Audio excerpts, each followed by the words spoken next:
Hi, I'm Kristen Brunius, and this is the Overcomers Podcast. I am so excited for you to hear the stories of incredible people overcoming trials and turning them into triumphs. From everyday moms and dads to entrepreneurs to community leaders and beyond, you'll see how everyone has a story of overcoming, and those stories are what connect us all.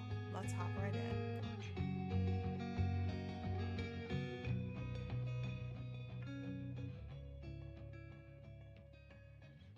Hey everybody, welcome back to Overcomers. Super excited to have you here. And as you can see, this is our first video episode.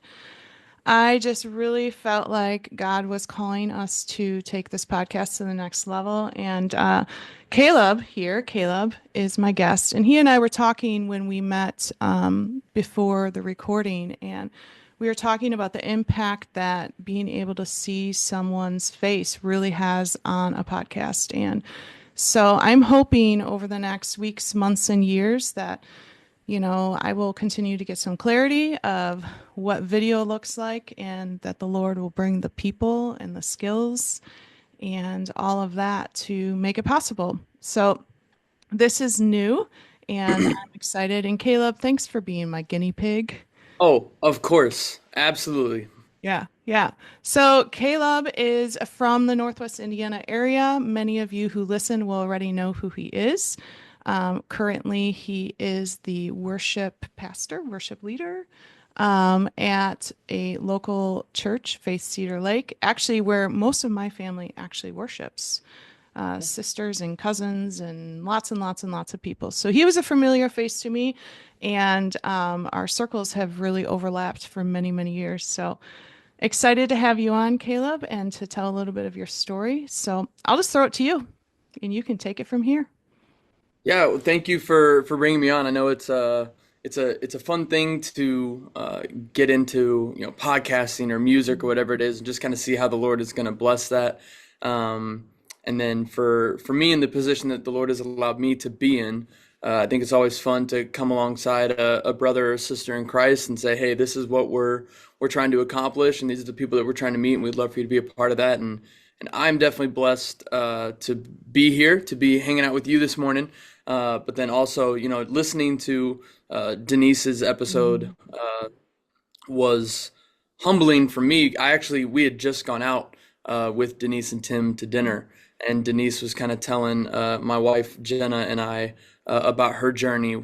So I got a little sneak peek of the episode, but it was, Denise didn't want to like bring the whole dinner down by talking about all these trials she had gone through, which we were like, hey, we love to hear the story. So when you released the episode, I was like, yep, this is happening right now. So I listened to about 50 minutes of it. I mean, immediately after it came out pretty much. And then I was able to finish it up the next morning, and just fantastic. Thankful for you and for your ministry, and then also for Denise. And I think it just goes to show, like, the body of Christ, no matter where you come from, no matter what your upbringing was, your family, no matter where you're at now and the family that you have now, what God has given you, there are stories to tell.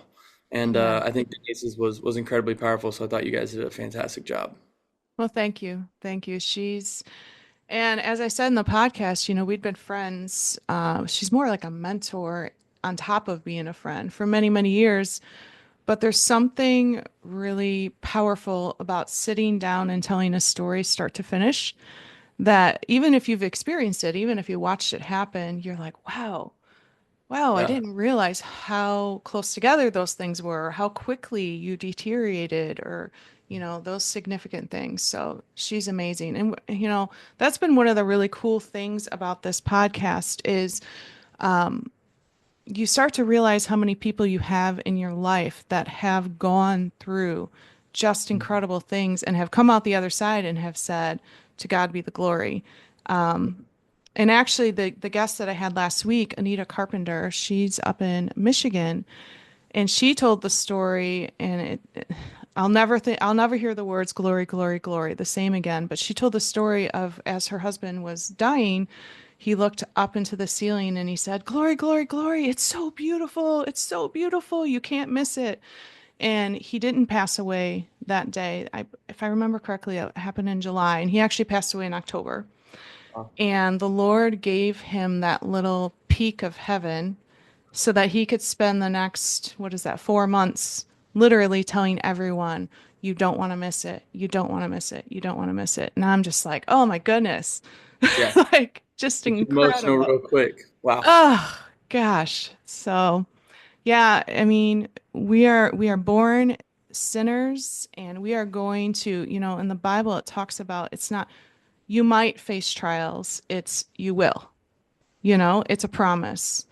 Yeah, And so it's been nothing short of a privilege to be able to even just put a microphone up and just allow people to tell their stories. And I hope I get to do this many, many years. So absolutely. Like you said, awesome. you will experience trial. I mean, Paul says, consider it a joy Hmm. when you encounter various trials. So yeah, I've had some joy of experiencing some trials, and then I haven't found that joy in some ways. But I was blessed. Growing up, my dad was a pastor of a local church down in Lafayette, Indiana. My mom was a stay-at-home mom and a piano teacher as well, and yeah, we had everything that we needed. We were very blessed. Had a great Christian school that we went to down there. Uh, my older sister is about 2 years, almost like just under 2 years older than I am. My younger brother is 2.5 years younger, so we were our age gaps were very good. Like we had everything that we could have needed. And as we kind of progressed through elementary school and into middle school, just learning the truths of God's word from obviously my dad, who was a pastor at the church, but then also through great Sunday school programs, through a great Christian school. I had some amazing teachers. We were just before we started recording, just talking about how amazing some of the teachers that where our kids go to school Hmm. are. And I think back to who was my third grade teacher, right? And I'm 31 now, and I will always remember Denise Fox, my third grade teacher, was also the high school volleyball coach, and I've never seen a more sweet and wonderful woman become so intense between 2:55 when I walked out the classroom and 7 o'clock when that white volleyball went up in the air, right? So, those types of things stick with you, and I was very blessed with some incredible people in my life for a lot of years, and still am, and went through some of those trials my freshman year of high school, or just before my family moved out to Colorado for a year and a half, where my dad tried to lead a ministry out there as the senior pastor. He had a desire to be the senior pastor of a church and no longer the associate pastor, and things didn't work out very well and went poorly, and ended up moving right back to where we had been from. And uh, then yeah, finished out high school and went to college, met my wife, and we've been married for 10 and a half years now. It'll be 11 years in September. Three wonderful children. They are just a gift from the Lord. Sophie is 9. Cameron is 7. She'll be 8 in April. And then my little man Kobe is 3 and newly potty trained to completion. Very proud of that. And so yeah, our family is complete for now. And I think we're done having kids at this point, and just very, very blessed with the family that the Lord has given me. And in so many ways, all the trials and the tribulations that have gone through my life have brought me in some miraculous fashion, of which I do not deserve, to Faith Church in Cedar Lake, working for an amazing mentor, leader, and pastor in Dave Weemhoff, working with some amazing coworkers who I love very, very much and blessed to do ministry with, and frankly, just for an amazing community. Yeah. We are every time something comes up, or you have those difficult conversations with your wife of like, hey, how much longer? What do you think? Do we like it here? Do we want to settle down? Get some roots settled in. And we had that conversation 2 or 3 years ago, because we've kind of been nomadic in our marriage. Like we moved here, moved here, moved here, moved here, and it was all of a sudden like, hey, we don't want to leave. We love it here. So beautiful situation, beautiful community, wonderful church family, and we are incredibly blessed to be in the position that we're at. That's awesome. I love that. And we kind of feel the same. I mean, I didn't grow up too far away from here, and I'm like, I swore I was going to leave. Like, what in the world? Right? I thought I was going to get so far away from Lafayette. I'm an hour north. Like Uh, God yeah. just provided a perfect situation. So Yeah. we're incredibly blessed. Yeah. Well, you want to take us back to some of those things that you talked about, and we can kind of go through some of those tough situations that shaped who you are and who God is using you to be. Yeah, I think growing up again, having two parents who I knew loved me Mm-hmm. and who for a very long time loved each other. Um, I was never in a place where I had to wonder where my next meal was coming, if I had enough clothes for the week, or if I had a roof over my head. That was never a concern.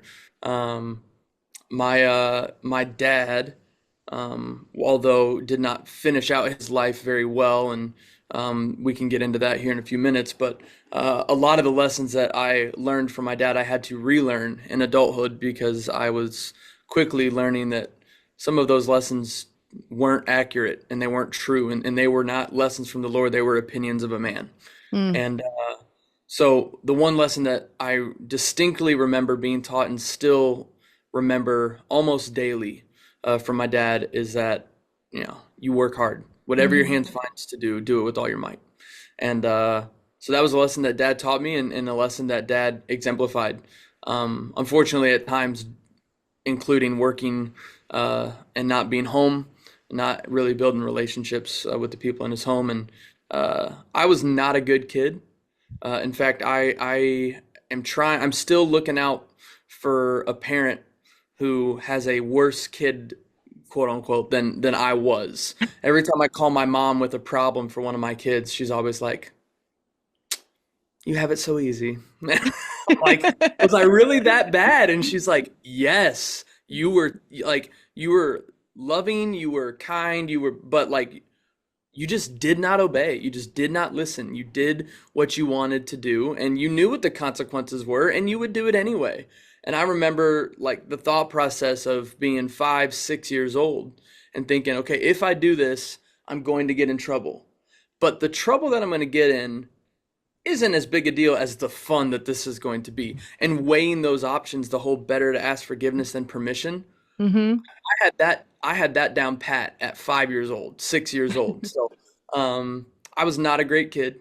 My parents did have a lot of patience at times. My mom especially. Mom had an incredible amount of patience, and went through some rough things going through middle school and going through those moves with dad. The difficult part in ministry is when you have someone in ministry that prioritizes themselves above the ministry and or puts themselves on a throne above the Lord.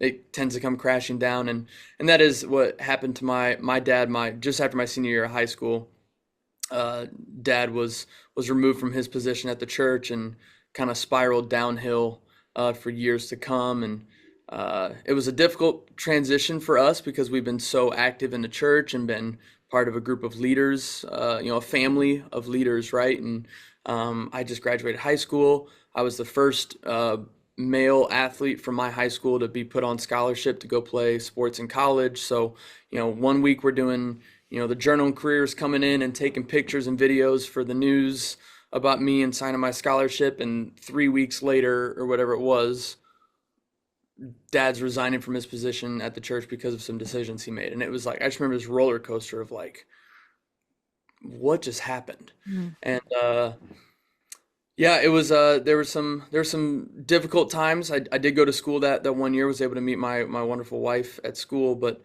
ended up having to move back home that next summer and not go back to school to try to do my best to take care of my mom and look out for my little brother a little bit. My brother Matt was pretty independent already. He's pretty mature, 15, 16-year old. Uh, and yeah, so that became the priority. So I had to grow up pretty quick. I went from being a 19-year-old college basketball athlete, thinking that I was hopefully going to go overseas and play semi-pro ball and grind my way to the NBA, which I knew was not actually a possibility. But you have those dreams to, Right, right. "Yeah, I need to move home. I need to get a job. I need to make sure my mom is safe. I need to make sure my brother isn't doing anything, incredibly dumb. And if he does, I need to be there for him. And you make sure my sister's okay. She was often married at the time, so it was a growing up process very quickly for me. Well, and just kind of putting myself in the shoes of 19-year-old, that could have gone one of two ways. You could have been like, screw you. And you could have Oh, just totally been like, I'm mad. I'm in college. I'm going to play basketball. I'm going to worry about me, yeah, and you certainly could have done that. But instead, you set it to the side. You came home. You stepped into the role of, I don't know, head male of the household, to yeah, make sure that your mom and your siblings were good. And so many would not have made that choice. Let's just say that. Especially with, I think that obviously you're using kind words to describe some of the hurt that happened, and because when you are in ministry, all eyes are on you, not only the eyes of those in your congregation, but those in your city and in your area and in the surrounding areas. And so when something like that happens, somebody just recently described sin as a grenade, mm, that like a lot of times you just think, oh, it's just a grenade. It's just, gonna blow up here. But then there's the shrapnel. yeah. It affects so many around you. Oh my goodness. And once that visual was given to me, even a situation like this with sin, I mean, we're all sinful, but Yeah, when you have the sin of something that happened with the pastor, the shrapnel is felt yeah. for a long time. Yeah, it was definitely difficult, and I appreciate your kind words. I think for me coming home, uh, it wasn't my mom is the staple of a Proverbs woman. Mm, She is a beautiful person who consistently set the example of grace, humility, patience, and kindness toward my dad when he didn't deserve it, toward me when I didn't deserve it, toward my brother, toward everyone around who judged her and put her into places that she didn't deserve to be in. Um, because sorry, it is harder, in my opinion, for the spouse of someone who is exiled from ministry than it mm, is for the person who was exiled from ministry, because the spouse did nothing wrong in a lot of cases, and yet they lose everything too. And my mom has told us, she's like, I was a pastor's wife. mm. I was good at it. I loved it. I loved doing ministry. And that got taken away from me. And I didn't that I lost that. That was, and she's even said that, I didn't handle everything well and I struggled at times, and I'm looking at her, I'm like, you handled everything pretty well. There's no greater standard. I tell my wife this often. I said, I do not want you to grow up and be my mom, right? I want you to be your own person. I want you to find your own walk with the Lord. I want you to be your own mom. Don't treat the kids how my mom treated me. Like, you do your thing. But if you ever need to make a phone call about how to handle something with patience, kindness, goodness, you call my mom, because she set a pretty good high standard. And not that Jenna's mom didn't. I'm just that Yeah. that was my experience, right? And even credit to my younger brother Matt, who was going through the ringer as a 16-year-old at home, who was going through so much, and he's also trying to look out for mom and going through what 16-year-old boys go through. So in reality, I think me coming home was a lot of just for safety, of making Hmm. sure that everyone was safe and under control, and trying to be there for dad and trying to get him to change some of the things that he was doing, just hopeful that what little relationship there was might be able to help save something.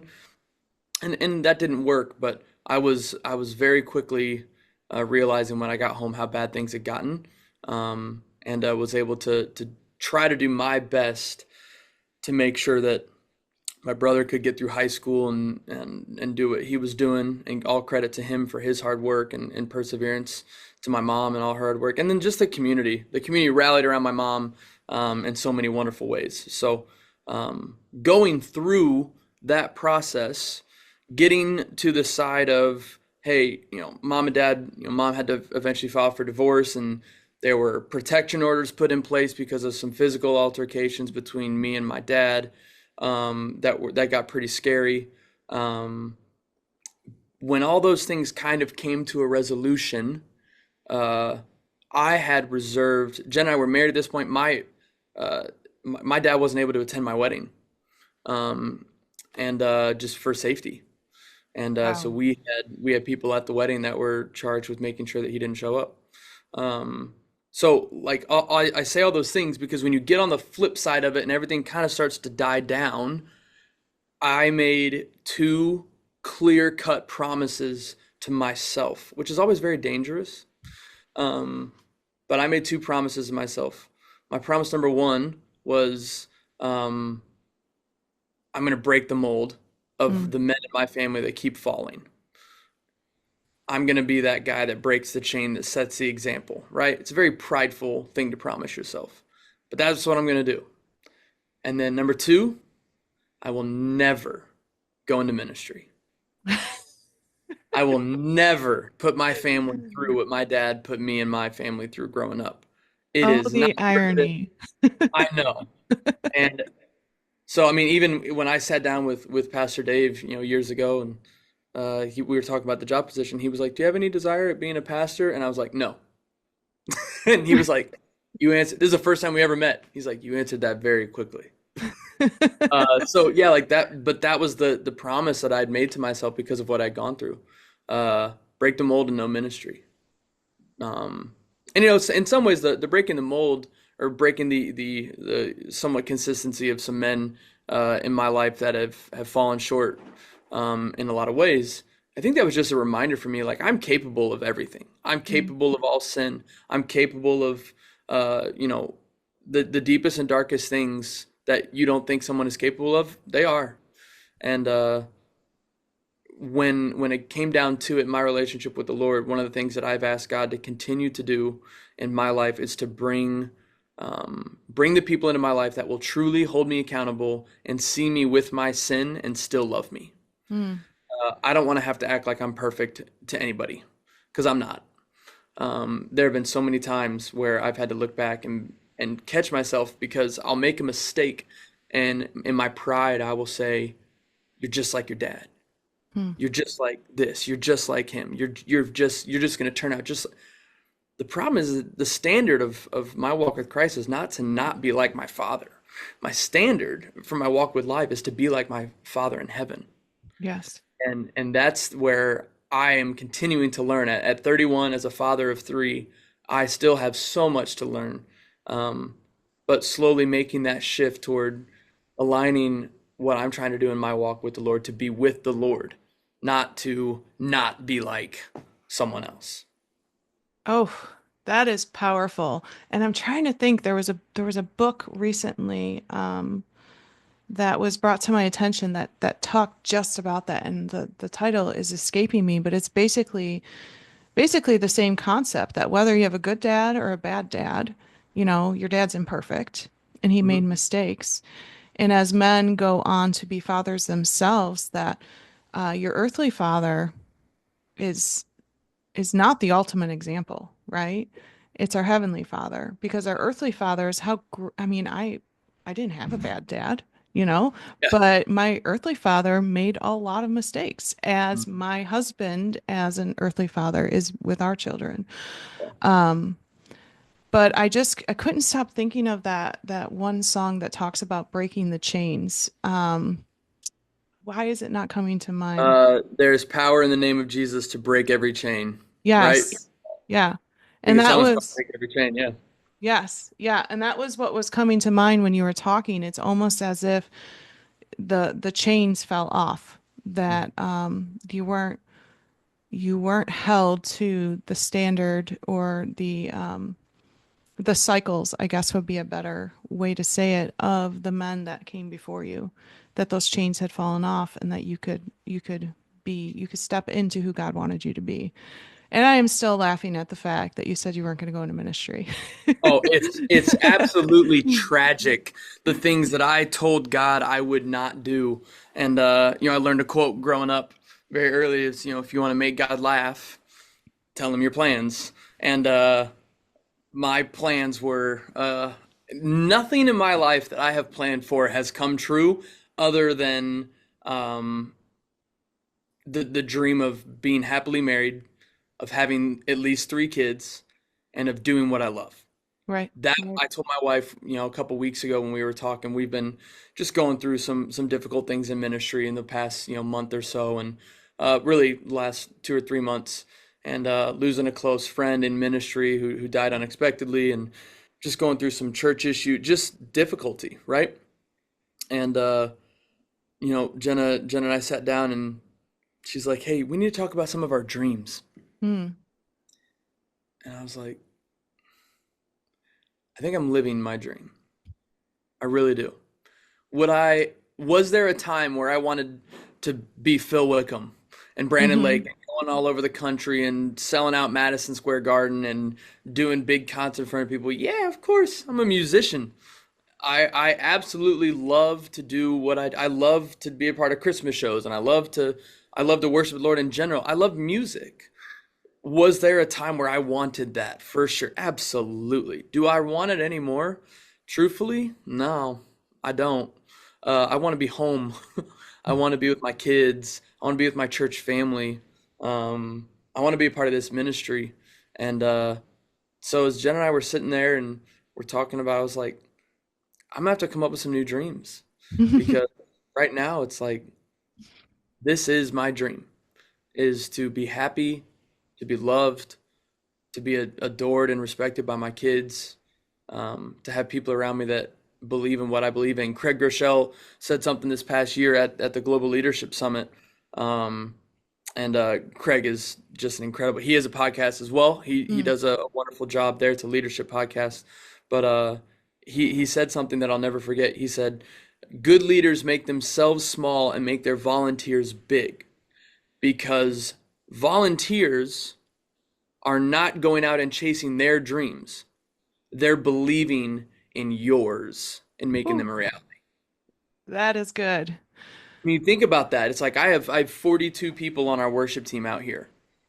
And every now and then, one of them will shoot me a text with an idea or with a thought or with this, that, or the other. And I have a group of about 6 leaders on our team, and we share some ideas often. But in reality, the idea and the belief and the dream that I come up with for our weekend worship, for big projects, for Christmas shows, for recordings, whatever it may be, those are mine. Like the Lord puts it upon my heart, and I bring it to them, and they choose to believe. They don't have to. Hmm.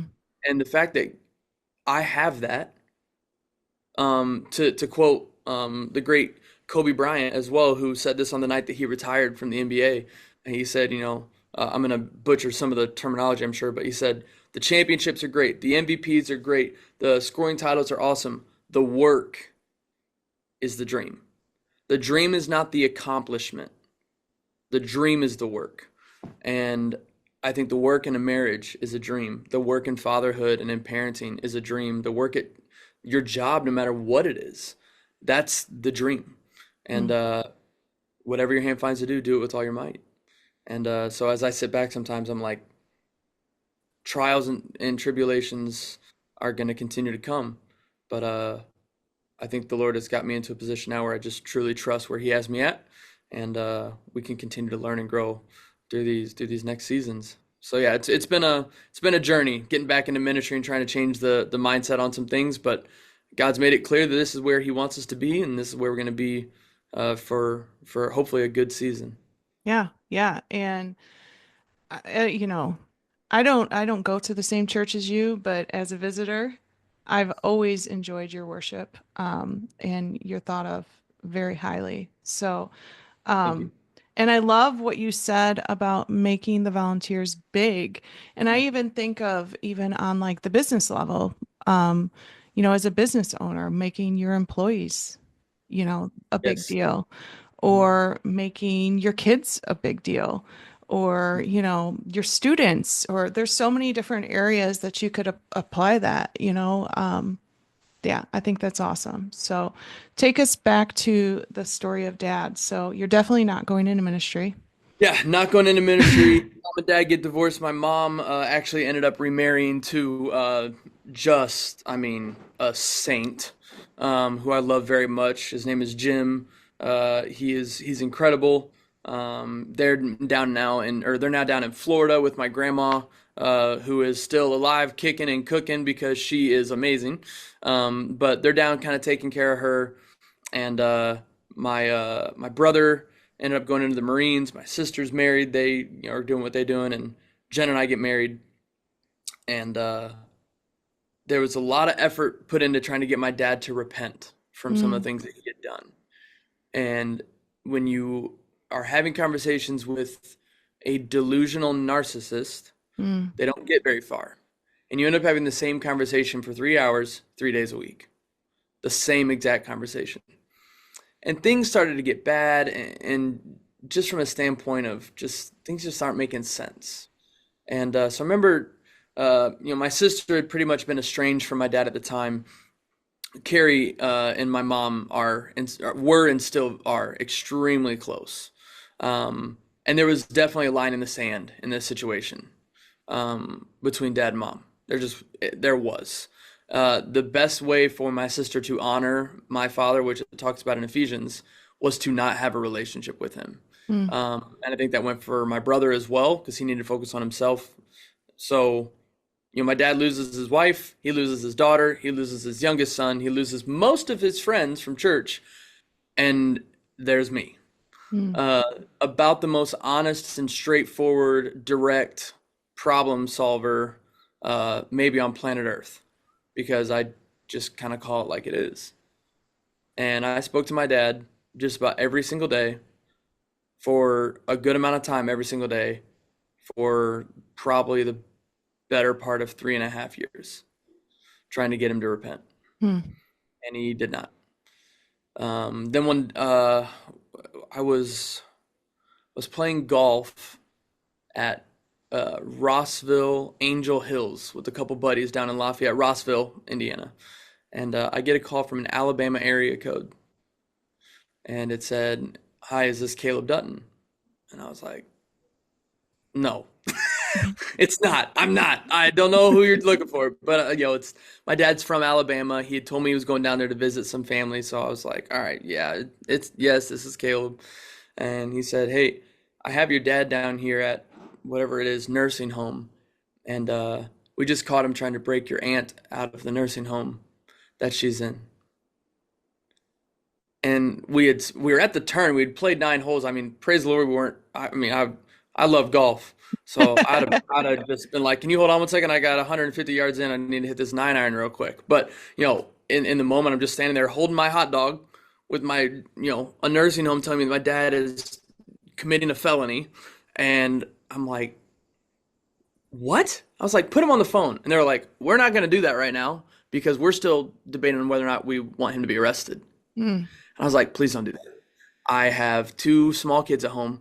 Alabama's 8 hours away. I am not bailing him out. Like, please don't do this. What's going on?"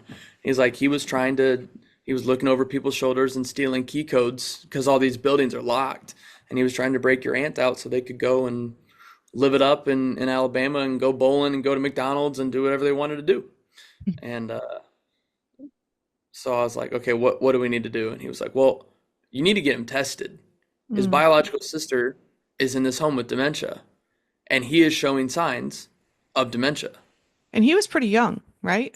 50s at this point in time, if my memory, and sometimes my memory is just, my sister has had to remind me of dates and timelines, and she sent me this beautiful document, which I don't have pulled up.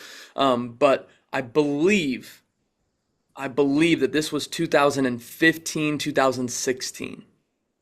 I Okay, believe it was so 10 2000. years ago Yeah. ish. So dad he was born in 61, so he would have been 54, Wow. 53. I think he was 53.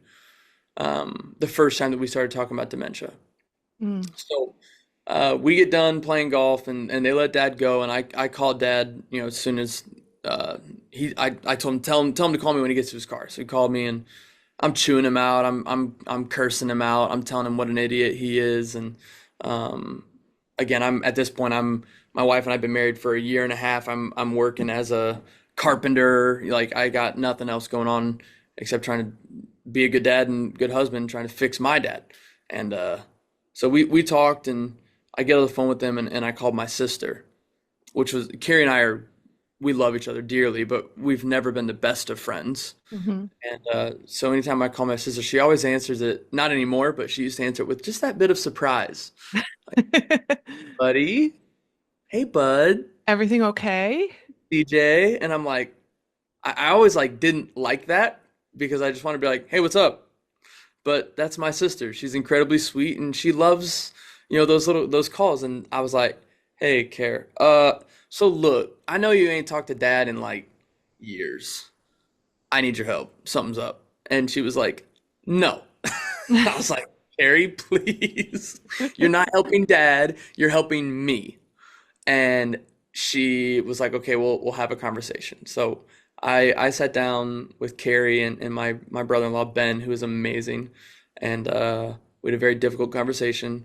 And basically, I came to them. I said, I can't do this. I cannot. I'm not smart enough. I'm not detailed enough. I'm not organized enough to set up these doctor's appointments to do this, this, and this. And so Carrie sought a ton of help from a bunch of different people. And the first thing we had to do was get power of attorney. Mm, Uh, because if this was there, I'm skipping over so many things, but basically dad had depleted his money and mm. from the divorce just 2 or 3 years ago. And so we were able to get power of attorney. We were able to do some other things to try to get him some help. And after years and years of tests, after so many doctor's appointments, we finally got an answer. And it said that your dad has early onset FTD, which is frontotemporal dementia. And which is what Bruce Willis has right now, is made it very, very more well known. And obviously, there's no cure. And we were like, at the time, I think he was 56 when he got diagnosed, maybe 57. Incredible. I think it was 56 when he officially got diagnosed. And it was bad. So we're trying to figure out what to do with them and calling him every day, having the same conversations. At this point, I had a couple kids. He didn't even know their names. He had met Sophie when she was a baby, but we kept Cameron and them away from him just because of some fear that we had. It's just a lot. And one day, when things got bad enough, Carrie called me and said, "Hey, I haven't heard from Dad in a couple days." So I was Mm. like, "All right, I'll call him." So I called him and nothing. And we eventually sent a family friend over there, and Dad had drank, I believe it was over an entire bottle of NyQuil, because he kept forgetting he had taken some. And he fell asleep for the better part of 36 hours. And 36 hours. Wow. yep. And so that was when Carrie and I made the decision to start looking for homes, and that took a long time. And we finally got him in there into a home that we could. I mean, he had no money. Carrie and I can't pay out of pocket for this. We're a combined age of what my dad's age is. Mm. I mean, if you think about it, dad's, creeping 57, and I think I was 23 and Carrie was 25. Carrie's 25 at the time that all this is going on. Maybe an extra year or two, 24, 29. So like, or 24, 26. So like, we are his age Mm. combined, even younger. And we're trying to make these decisions. And we got him into a home. That was a hard day. Mm. Um, I'm not a big fan of lying. I did have to lie to him a lot that day. And because we talked about going to a home and he was very against it. And then we sought legal counsel and we sought friendship counsel and spiritual counsel. And the right thing to do is to get him into a home. And so I drove down and my sister went to the home and set up the process. We went and played golf in the morning, went to Dairy Queen, or maybe we went bowling and then went to Dairy Queen and then took him to the home just to try it out.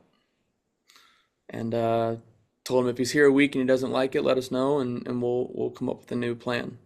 And that was obviously that's not true. And it was hard. It was hard to lie. But after some of the spiritual counsel was like, hey, what is the best way to do this? And it said, you need to do what's best for your dad's safety. And there were a few moments of tense moments where it was like, hey, man, you're going to do what you're told right now, Mm. uh, because we're here to protect you and love you. And when that door closed, when we left and that door closed, I mean, you feel like you just sent someone you love to prison. Yeah. Nursing homes are very hard, especially for people with FTD and some of the other just terminal diseases. So that was hard. It was a very hard process. I'm obviously skipping over so many details that made it difficult, but the constants in that situation were my sister's incredible, my brother-in-law is incredible. My mom, even after going through what she went through with him and being remarried, so my mom and my stepdad were incredibly supportive and offered help where it was needed. My stepdad played this beautiful role of like I'm not involved. I don't want to be involved, but I'm here if you need me. Mm. I don't need to have a say so. I don't need to have an opinion. He said, the only thing that I want to do is protect your mom. Mm. So please don't be calling all the time talking to your mom about your dad, but that's still your mom. So if you need to talk to your mom, you do it. And it was this beautiful line Yeah. that he had to play, and he was such an example of grace and love. And obviously, the church family that we grew up at was incredibly helpful as well. And so, yeah, it was a very difficult process. And that was, it became very clear to me that, when Daddy was given a 7 year, he's about 5 to 7 years to live with dementia, at 57, we were like, oh my word, uh, now what? Yeah. And the now what was that um, that same season where um, a lot of that had been going on. I had been having a lot of personal struggles as well, and took a trip out to Colorado with one of my friends for a hockey camp, and just had some really good conversations about ministry, and kind of a conversation changed my life. Of one of the leaders out there asked me, he said, Caleb, where do you lead worship at? Where do you work at? And I was like, I don't, man. I'm a basketball coach, and I love me some basketball. He's like, that's great. Where do you serve? And I was like, I don't, man. Like I that's not for me anymore. I did the worship team thing. I did the use your gifts for the Lord, and I just God doesn't have that for me in my life anymore. And this guy's name was Bruce. I'd met him 4 days earlier. First time he looked at me, he's like, I have a question for you. Who do you think you are? Who do you think you are that you can limit God? Hmm. That's And powerful. oh man, I'm just sitting there like, bro, you don't know me. You don't know what I've been. You don't know what I've been through. You don't know me, right? I'm having all this pride well up in my mind, and it turned into this 3 hour long conversation with 8 or 9 guys at this camp, and not just about me, about everybody. And Hmm. came home from that and prayed about it for about a month, and walked into the church that we were attending at the time, and said, "Hey, I'd I'd love to audition for your worship team." And funny enough, it was one of our other locations at Faith Church. And so I turned in the thing, and then a couple of weeks later, my wife said, "Hey, I need you to come lead worship at this groundbreaking ceremony for Ileana Christian." And I was like, "Absolutely not." I already took one step and filled out the dang pamphlet and said I'd go play guitar. I didn't tell him I sang. I didn't tell him I played piano or anything. I just said I play acoustic guitar. Hmm. And she was like, "No, no, I don't think you understand. This is in 3 days. We're going to have 600 people at this thing, and I've been tasked with the event. I need you to do this." I told her, I don't care. I'm not doing it. I don't lead worship. That's not something that I do anymore. And very few times in our marriage has my wife or I looked at the other person and said, "You are doing this. This is a marital veto.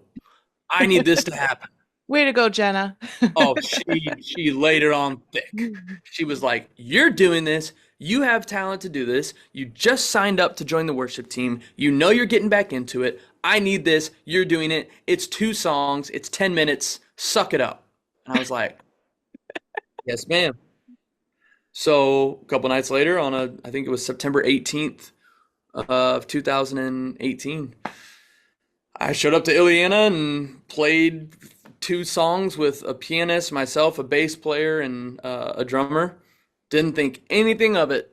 Didn't even go overly well. I woke up Thursday morning, 2 days later, 3 days later, to a text to my phone that said, "Hey Caleb, my name is Dave Weemhoff." Mm. And it was a decent, not like a crazy long text, but it was a good 3 or 4 sentences. But he texted me at about 7:45 in the morning. Well, my wife had the day off because she'd just done the event the night before, or done an event the night before on that Wednesday.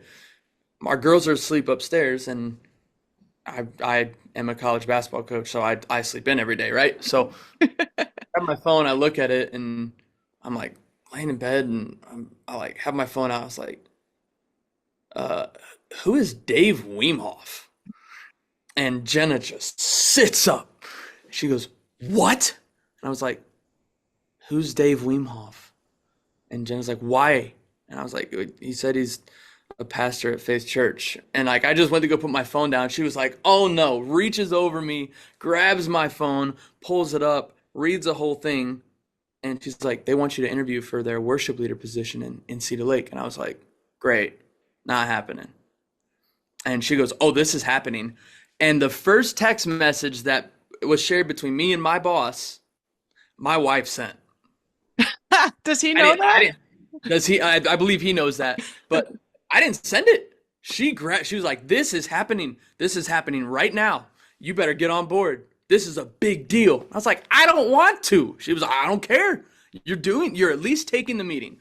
So I did the meeting with Dave, and then the next meeting happened, and then the next meeting happened, and I remember I sat in the room with the executive team in Dyer in October of 2018, and we go through the whole process. I interviewed well. I'd been trained. I knew what I was doing from that standpoint, but we get to the end, and Pastor Bob Bauer, who's our senior pastor here, he said, "Do you have any questions for us?" And so I ask the normal question: How did I do? What do you guys think? What are some areas I can do better in? The things that you're trained to do in an interview when you want to know, like, you look what you know what you're doing. And so I get all done with those, and then they looked at me. They said, "Anything else?" And I remember I kind of like leaned forward a little bit. I was like,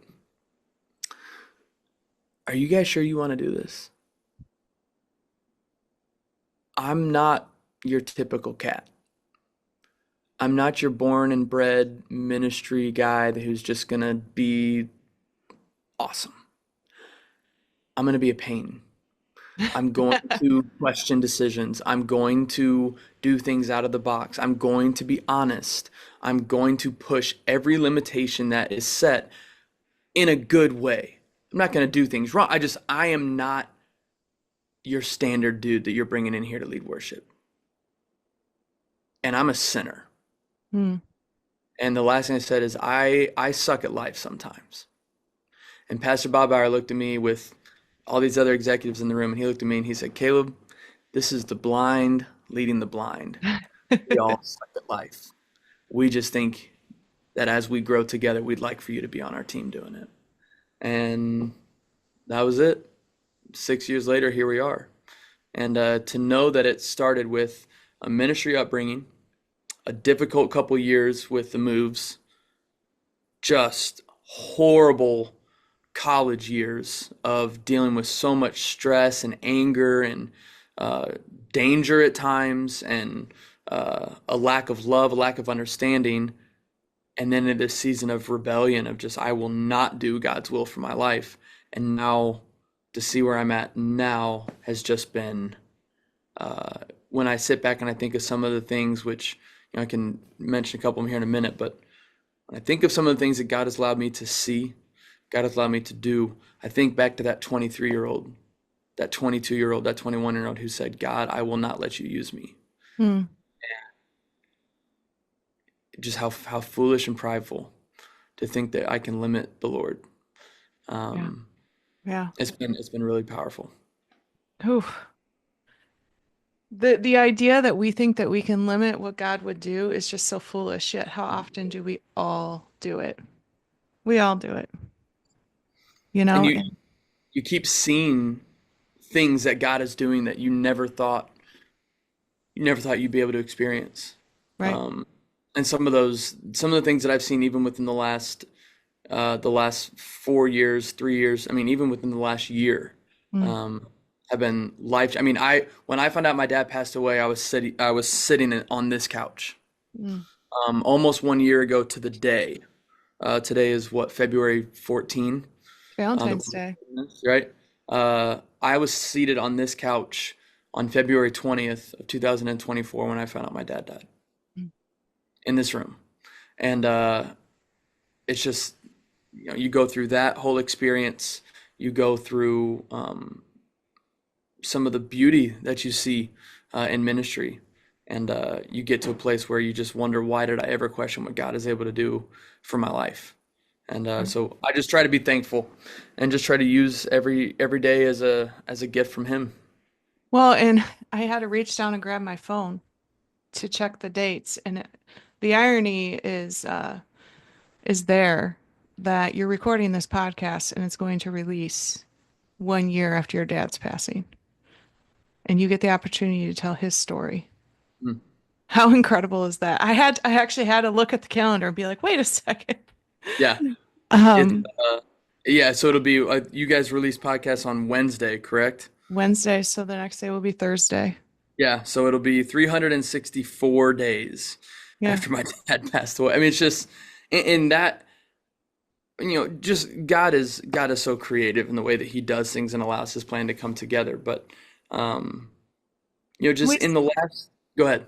I was gonna say we saw that even with Denise, you heard a little bit of that story of I kind of lost my courage for a little bit there, lost my voice, and kind of stopped recording around Thanksgiving. Thought it was just because it's the holidays, Thanksgiving break, but I really honestly just kind of felt like, oh, do you still want me to do this thing? And in the meantime, I had talked to Denise about coming on, and months and months and months went by, and she's over here thinking, well, Kristen doesn't want me anymore. She doesn't want me to come on the podcast. But really, Yep. Kristen was struggling. Mm. And in that time of indecisiveness, Denise gets the opportunity to go to the doctor and finds out that she's Lyme negative. Yeah. And so it was that almost like God put a hold on me doing that episode with her So you so that could. she could go to the doctor, get those news, and then that news, and then she could come on the podcast and Mhm. share that in a way that only God could do. And so his timing is good. And in the same way, 1 year since your dad passed away, you get to tell his story. So, Yeah, and dad, dad did a lot good. sure. He was not a great dad. I think my dad would qualify as a I think he would qualify as very abusive in Mm, today's day of physical abuse toward me specifically. Probably not my brother and sister. They actually listened. They learned. I did not, but if I discipline my kids the way that my dad disciplined me, uh, I'm pretty sure I'd be in a lot of trouble, right? mm, That was also the difference in culture at that time, the difference in, like, hey, your kid doesn't behave, you just kind of beat it out of him, right? mm. And so beyond that and beyond some of the other things that my dad did later in life, uh, he did some incredible things in his ministry. My dad started Purdue Bible Fellowship, Oh, which still happens to this day after his death at Purdue. People who have graduated in this area that have come to this church that have played on this worship team with me have left this worship team to go to college and are now being influenced by a ministry that my dad started decades ago. wow. How I just got crazy is that? chills. How crazy is that? The, Wow. the idea that a sin or a flaw or something ruins the ministry and the validity of the work that a man or a woman has done for the Lord is asinine to me. Hmm. Like, we're recording this episode right now, okay? Right? It's February 14th of 2025. If you're watching this in 2030 and you're showing your buddy about this young guy who had all these wonderful things to say about the Lord and now has just screwed his life up, there's no way that I'm sitting here right now thinking I will never make those mistakes. Mm, I'm not saying I'm not capable of making those mistakes. In fact, one of my greatest fears with getting into ministry was knowing I'm capable of making those mistakes. One of my greatest fears of getting married was I did not want to hurt my wife the way my dad hurt my mom. One of my worst fears about having a son was that I'm going to now have to love him in a way that I was not loved. I don't know how to love my kid. I know how to love my daughters. Man, and do I love them? But how do I lead a son with no example? mm, My grandfather is dead, both. My father is dead. I have great mentors, but they're not your dad. And I was so fortunate to be given an adopted father, basically, a name by the man of Tim Wilson, who took me in and he said, you are not going to have a clue what to do with your life unless you listen to somebody. You're going to listen to me. And he took me in and he taught me how to be a man and he taught me how to love my kids and how to love my wife. And I owe everything that I am to my mother and to Tim Wilson. Love Those are the that. two most influential people in my entire life, um, who have allowed me to be the man that I am today.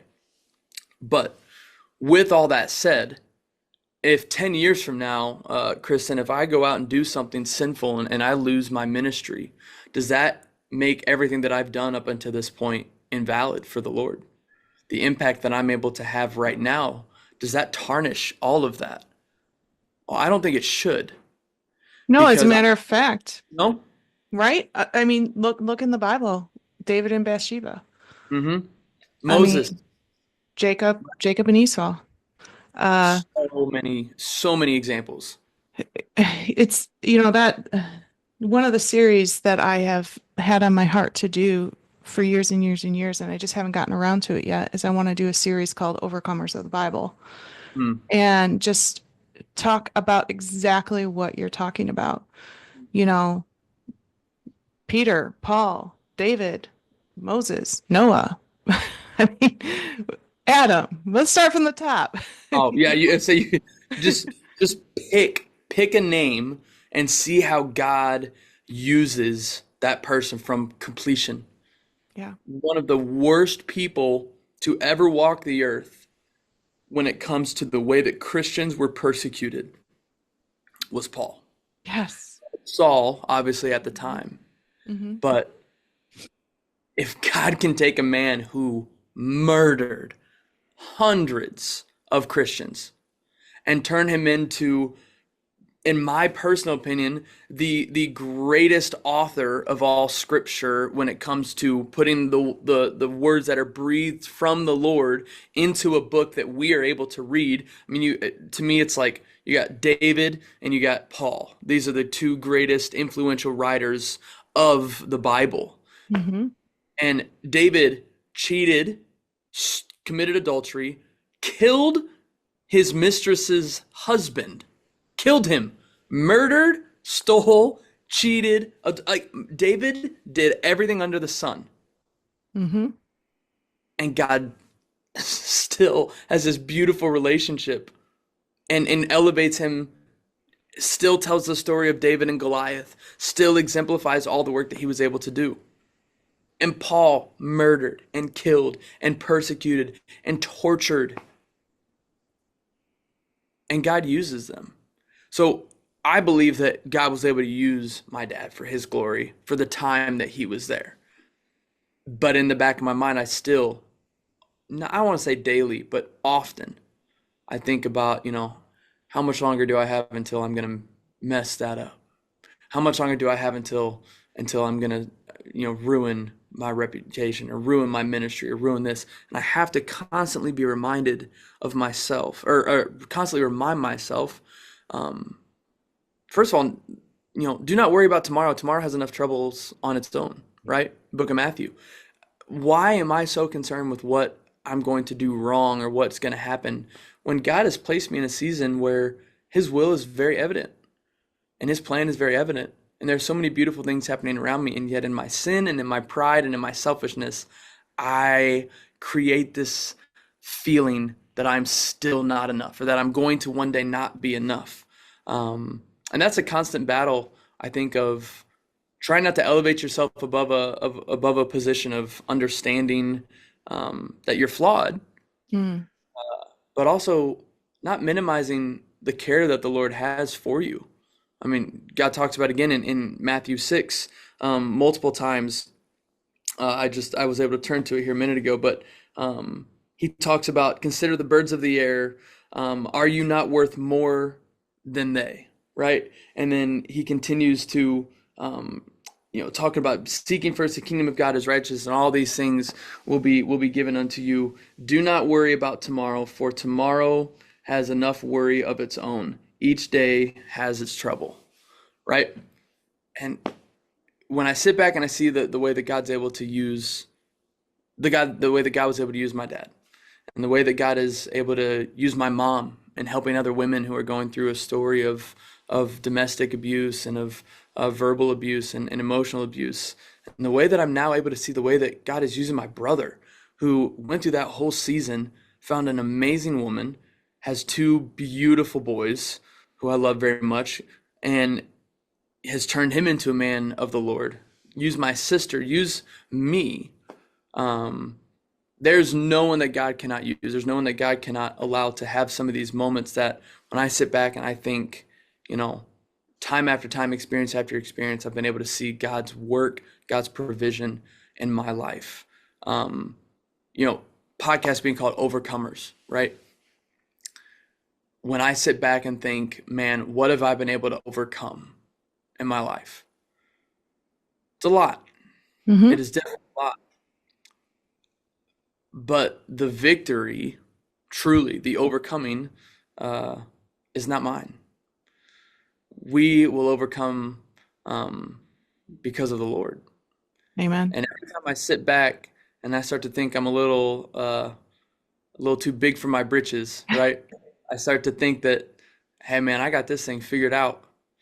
I'm reminded uh, that without him we can do nothing. Ah, And it's only through Jesus that I'm able to sit here as a dad of three kids, 10 years in marriage, leading a ministry that is about to break ground on a wonderful addition for us able to do more ministry. Um, the heck did I do to deserve this position? The answer is nothing. Nothing I could have done would have allowed me to deserve what I've been given. Um, so the overcoming truly is through the Lord. And that's why I try to wake up every single day with the determination to grow, to love others, to lead others, and to do everything with all my heart, soul, mind, and strength.